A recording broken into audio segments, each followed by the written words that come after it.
Obi-Wan and Anakin are unaware of the girl's abduction and remain waiting for her, where she said she would meet them. Anakin asks concerning the time and Obi-Wan says he checked, then questions whether the girl was merely flighty and had nothing really to tell them, or was deceiving them, perhaps hoping for a payoff. But Anakin says that she was telling the truth and certainly intended to return, saying something is wrong. So Obi-Wan asks where then she might be.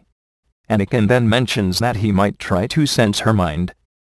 Obi-Wan asks if he can do that, and he says he might, it depends, and feels something, and runs off. They go into an area they had not seen before to a particular room, and when they enter the door there they find Mundia hanging by her arms with a tall white robot standing near her grasping a laser lash. It turns and sees them and growls like some sort of monster. So they both ignite their lightsabers, and the robot uses his laser lash as a weapon against them, running at full power. They are unable to advance upon the robot with the slashing weapon striking in their direction. So the girl pushes herself off the wall and swinging herself hits against the robot, knocking him down and allowing Anakin to sever off its arm. It pushes the Jedi back, however, and rises, though he is confronted now by Obi-Wan's saber. The robot defends himself with a lance, but there is no contest and Obi-Wan strikes against him, driving his blade into the creature's vitals and bringing about his end. While Obi-Wan investigates the fallen foe, Anakin brushes himself off and Obi-Wan asks him to help get Mundia down. Anakin reaches up to grab her, while Obi-Wan finds the release mechanism that lowers her down. Anakin asks if she's alright, and she says she is fine, and thanks them, telling Obi-Wan that their earlier conversation must have been overheard. He then asks about her, and Anakin detects a surveillance droid, and strikes it down. Mundia tells them that they have surveillance droids everywhere on this planet, and they think that General Grievous might still have a few tricks up his sleeves. Obi-Wan then asks her to tell them about General Grievous, and that she's sure that the man they met wasn't he. She says that she is certain, and Anakin asks where he might be then, that this is where his headquarters is. She says she is not sure, but there is an edifice where none of the servants are allowed to go, and which is perpetually guarded. And she has seen the officials enter and exit there, but she has never been inside. Anakin tells her to take them there, and Obi-Wan asks her to show them the way, and they leave the room. Padme is sleeping in her chamber when a figure enters and approaches her. She is entirely unaware of its presence as it makes its way to her and moves over her bed towards her. Mundia leads them down passageways and takes them to where the protected building is, and there they see the Guardian battle droids outside the door. Obi-Wan says it's suspiciously like a bunker, and that General Grievous must have wished to conceal himself and escape by sending someone else to Coruscant in his place. Kenobi tells her to remain there and keep an eye out for them, and hands her a communicator and to let them know if she gets into any trouble. Anakin tells her to keep out of sight, and she moves into a small nook in the architecture. Anakin and Obi-Wan move ahead with QB down the corridor, and Anakin asks Obi-Wan about the general, and he replies that it would appear Grievous does not wish to be taken prisoner, and Anakin asks why. And he says they must ask him themselves, and hope they can get to him before he takes his own life. On Obi-Wan's signal, the two Jedi spring out and swiftly bring down the battle droids, with a few well-placed gashes with their saber blades. Within a few seconds all the battle droids lie in pieces across the floor. They approach the ornate door of the Supreme Commander of the Federation, the control room of General Grievous.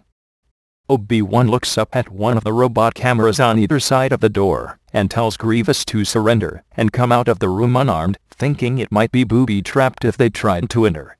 And there is no response apart from the sound of the door clicking.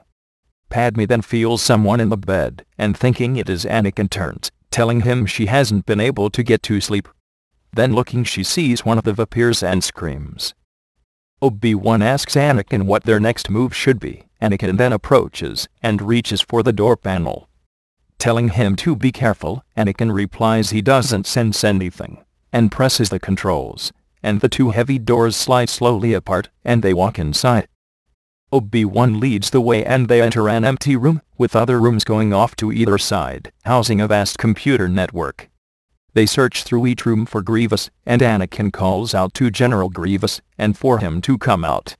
As Obi-Wan looks around, telling Anakin that he thinks that this is the General, this computer which regulates and runs and orders the entire Trade Federation, the mastermind behind their entire empire. He sees its thinking summarized in large charts of raw materials in, and profits out, a mess to secure even more raw materials, and more profit, and on it goes until it takes over the entire galaxy. Padme exits the bedroom and a number of other Vapirs are standing in the hallway outside. She attempts to flee from them but is cut off. They begin to move in slowly upon her and she has nowhere to run, and screams out for Anakin. Anakin asks what do they do with it now that they've found it, because they certainly cannot take this computer back to Coruscant with them, not unless it is in pieces. Obi-Wan says they ought to find out something about what is going on within the computer, and asks Q-B to connect himself up to one of the computer terminals to download information. The droid sends out a socket arm, and replies how much memory the computer has, and that he will be unable to access it easily, or to collect all its memory. So Obi-Wan tells him just to copy the most classified files, and work from there. Anakin then asks Obi-Wan why Grievous would have put up so many hindrances to them, and Obi-Wan suggests the computer was frightened. It was frightened of being found and accused of failure, or destroyed. And Anakin questions this but Obi-Wan says if the computer is able to read and control people's thoughts then it probably also has its own. The man they encountered was being controlled by this computer, which is why he made himself out to be General Grievous. And Anakin then says that the Silver Circlet was designed to control the humans. And Obi-Wan then realizes not only to control his thoughts, but to draw upon them, so that the other men of this city must all be utilized by the computer to amass their collected experience and knowledge to aid it in its decisions. Then they hear booms and look at each other. Then an explosion hits so close that the entire room shakes, and some of it falls down. Anakin asks what this is, and he suggests someone is shelling the city. Small skimmers fly overhead piloted by clone pilots firing missiles at the entire city. Various sections of the mountaintop city are exploding. The Vapirs flee as the city is shaking from the explosions, and Padme collapses in the hallway. Obi-Wan communicates with Bay, who is already awake, and mentions to him that ships are bombing the city. Obi-Wan tells him that they'll move back to the ship, and he tells them to hurry. Obi-Wan says they have to get to the ship, and Anakin asks about Padme, and he tells him to fetch her and meet at the ship, and he will collect Mundia. Obi-Wan and Anakin split up and Obi-Wan communicates with the captains of the other ships to collect together all the officials and servants from the city, and to get them aboard the two pursuit ships. Obi-Wan goes back, and tells Q-B to detach, and they immediately head out, and he goes back and finds Mundia hiding there, as the explosions are rumbling all around them. He tells her they are going to make their way back to their ship. She asks about all the others, and he says they're being loaded onto the other ships. Anakin arrives, and finds Padme, and she is crying, and he tells her they have to make it back to the ship, and make their way through the collapsing corridors. Bay is watching nervously the attack, as ship after ship descends, and he says fortunately they're attacking the fortress more than the landing platforms. Mundia leads Obi-Wan through one of the connecting tubes which will lead them back to their ship, and then Anakin and Padme arrive and go through. Bay then goes into the gun port and gives control of the ship to TT, just in case any ships head in their direction. Bay climbs into the top gun port and checks his scanners for the position of the bombers. Obi-Wan and Mundia arrive and board the ship. Anakin and Padme make their way through the passage, but Padme collapses, and Anakin lifts her and carries her the remaining way to the ship. Once all are on board they immediately launch and fly off for space, as the pursuit ships take off from their own platforms. Bay's ship is noticed as it launches and Bay begins firing at the bombing ships as they come after them. There are still others coming after them, which follow them up into the atmosphere and into space, firing on them the entire way. Bay leaves and comes down to the cockpit. Bay suggests that the fighters cannot follow him once they go into hyperspace. They see the two pursuit ships going into hyperspace, and say they're not the ones who were being pursued. And Obi-Wan asks why they would be firing upon them, and Bay tells him that they are not a registered Republic ship, remember. Then Bay says over the comm that they are a Republic ship and they are hit by laser fire, and he says, "I don't think they believe me." The orbiting dreadnoughts then move in on them. Bay asks if they ought to surrender, that they are taking quite a beating. Padme says they don't look in the mood to take prisoners, and Obi-Wan says that whoever sent that ship was unaware of their presence or their mission, then thinks perhaps they might be. They ask what he means, and he says that these fighters were attacking the city, suggesting they did so precisely because there was something there that they didn't wish us to find. That they accessed the computer and think it had something to do with access to General Grievous. Anakin says the computer memory, that's now partly held within QB. So Obi-Wan tells Bay they have to escape them, or they'll confiscate QB. Anakin says there must be something they wish to be kept hidden.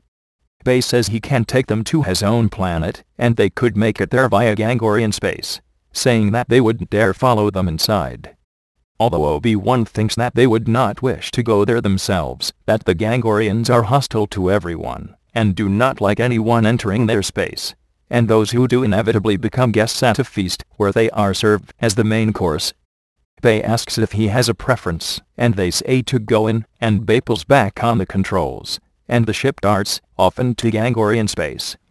They enter Gangorian space, and think they are in the clear, but are identified and pursued by forces from one of the planets there, and drawn in by a tractor beam, and are convinced now that they have had it.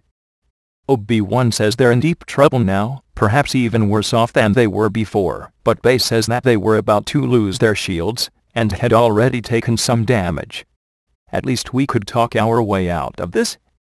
But they are taken aboard the monumental craft, and imagine there must be a way to use their official credentials, though they mean nothing here. And Anakin wonders if they must fight to the death, but Obi-Wan says if they might convince them of their circumstances, saying they have a pregnant woman on board. Bay says even he wouldn't bite that one.